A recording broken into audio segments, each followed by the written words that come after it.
Jama'a kuna tare da Kwankwasiya Reporters TV a masallacin karamar hukumar Gwarzo.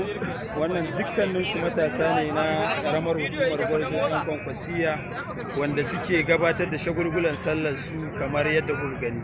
Da farko dai yanzu zamu tattauna da Dr. Ma'arazu Murtala Gwarzo wanda zai nuna mana farin cikinsa yadda yake ji a yanayin gudanar da shagulgulan sallah. Dakta, salamu alaikum.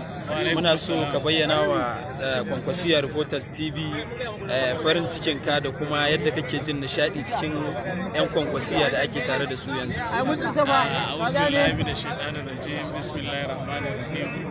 Dukan godiya sun tabbata ga Allah da ya nuna mana wannan lokaci na babbar sallah, lokaci na farin ciki da murna.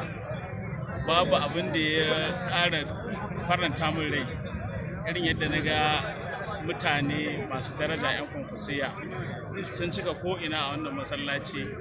Ana ta musabaha, ana gaggaisawa, ana taya juna murna, ana yi wa juna fatan alheri. Ina roƙon Allah ya ƙara ɗaukaka wannan tafiya tamu ta Kwankwasiya, ya yi wa jagoranci, ya taimaki a jagoranmu na wannan ƙaramar hukuma kuma mataimakin gwamna insha Allah da sauran dukkan jagorori na wannan tafiya tamu da sauran 'yan Kwankwasiya. Ina musu fatan alheri, ina musu barka da sallah. Na gode kwarai da gaske. Dakta, Kwankwasiya Reporters tana godiya a madadin Kwankwasiya Reporters TV.